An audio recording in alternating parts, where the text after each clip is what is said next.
Hello అండి, welcome back to Alekhya's kitchen and vlogs. ఇవాళ మన ఛానల్లో మీకు ఎంతో టేస్టీ అండ్ సింపుల్గా గోంగూర పచ్చి రొయ్యల కర్రీని ఇంట్లోనే ఎట్లా ప్రిపేర్ చేసుకోవచ్చో చూపిస్తానండి. టేస్ట్ అనేది చాలా బాగుంటుందండి. మీలో ఎంతమందికి గోంగూర పచ్చి రొయ్యల కాంబినేషన్ అనేది ఇష్టమండి? నాకు కామెంట్ సెక్షన్లో చెప్పండి. ప్రాసెస్లోకి వెళ్ళిపోదాము. నేను ముందుగా గోంగూర పచ్చి రొయ్యల కోసం అని చెప్పి ఒక 1 kg దాకా ప్రాన్స్ని తీసుకున్నానండి. నీట్గా వాష్ చేసేసుకున్నాను. వాష్ చేసుకున్న తర్వాత దానిలోకి 1 టేబుల్ స్పూన్ దాకా కారము, ఒక 1/2 టేబుల్ స్పూన్ దాకా ఉప్పు, ఒక 1/2 టేబుల్ స్పూన్ దాకా పసుపును వేసుకున్నానండి. వేసుకుని ఒకసారి బాగా మిక్స్ చేసుకోవాలి. ఒక 1/2 టేబుల్ స్పూన్ దాకా ఆయిల్ని కూడా వేసుకుని ఒకసారి బాగా మిక్స్ చేసుకోవాలి. మిక్స్ చేసుకుని తర్వాత పొయ్యి మీద పెట్టుకోవాలండి. పొయ్యి మీద పెట్టుకుని మీడియం ఫ్లేమ్లో పెట్టుకుని చక్కగా ప్రాన్స్ని కుక్ చేసుకోవాలండి ఒక 5 to 10 minutes పాటు.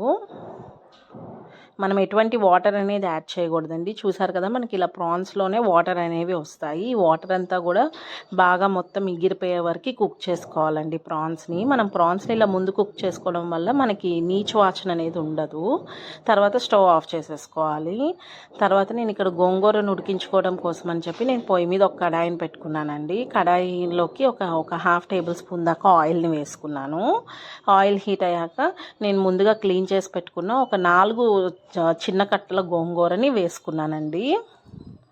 తర్వాత దానిలోకి ఒక 4-5 పచ్చిమిర్చిని కూడా వేసుకోవాలి. వేసుకుని గోంగూర అంతా కూడా చక్కగా మెత్తగా మగ్గేంత వరకు మనము కుక్ చేసుకోవాలండి. సాఫ్ట్గా కుక్ అయ్యేంత వరకు ఇలా మూత పెట్టేసుకుంటే మనకి గోంగూర అనేది త్వరగా కుక్ అయిపోతుంది. చూసారు కదా, మనకి గోంగూర ఇలా మెత్తగా ఉడికిపోయిన తర్వాత స్టవ్ ఆఫ్ చేసేసుకుని మిక్సీ జార్లోకి తీసుకోవాలండి. చల్లారిపోయాక మిక్సీ జార్లోకి తీసుకుని ఇలా మెత్తగా పేస్ట్ కింద గ్రైండ్ చేసుకుని పక్కన పెట్టుకోవాలి. తర్వాత పొయ్యి మీద ఒక కడాయిని పెట్టుకున్నానండి. కడాయిలోకి ఒక 2-3 టేబుల్ స్పూన్ దాకా ఆయిల్ని వేసుకున్నాను. ఒక 3 టేబుల్ స్పూన్ దాకా ఆయిల్ హీట్ అయ్యాక నేను ముందుగా కట్ చేసి పెట్టుకున్న ఒక 2 ఉల్లిపాయలు, ఒక 4 పచ్చిమిర్చిని వేసుకున్నానండి.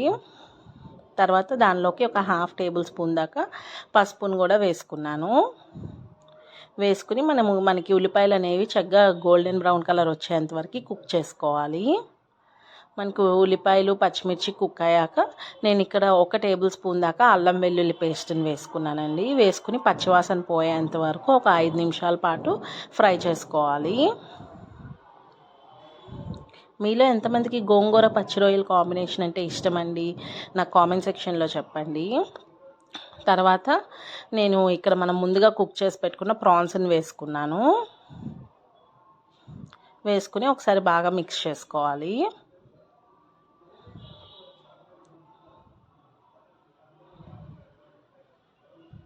తర్వాత మనం గోంగూరని మిక్సీలో పేస్ట్ చేసి పెట్టుకున్నాం కదండి, ఆ గోంగూర పేస్ట్ని కూడా వేసేసుకోవాలి. గోంగూర మనకి ఇట్లా పేస్ట్ చేసి వేసుకోవడం వల్ల మనకి ఫ్లేవర్ అనేది బాగుంటుందండి. పులుపు అనేది బాగా దిగుతుందన్నమాట కర్రీలోకి. చూసారు కదా, ఇలా మనం ఒకసారి బాగా మిక్స్ చేసేసుకోవాలి గోంగూర పేస్ట్ వేసుకున్న తర్వాత నేను ఇందాక ఆల్రెడీ 1 టేబుల్ స్పూన్ దాకా కారంని వేసాను కదా. తర్వాత మనకి రుచికి సరిపడా చూసుకుని మళ్ళీ ఉప్పు కారం అనేది మనం అడ్జస్ట్ చేసుకోవాలండి. వేసుకుని ఒకసారి బాగా మిక్స్ చేసేసుకున్న తర్వాత నేను ఇక్కడ ఒక గ్లాస్ దాకా వాటర్ని యాడ్ చేశాను. వాటర్ని వేసుకున్నాక బాగా మిక్స్ చేసుకోవాలి. మిక్స్ చేసుకుని ఒక 5 to 10 minutes పాటు లో ఫ్లేమ్లో ఉడికించుకోవాలండి. కర్రీ అంతా కూడా చక్కగా దగ్గరికి అయ్యేంత వరకు కుక్ చేసుకోవాలి.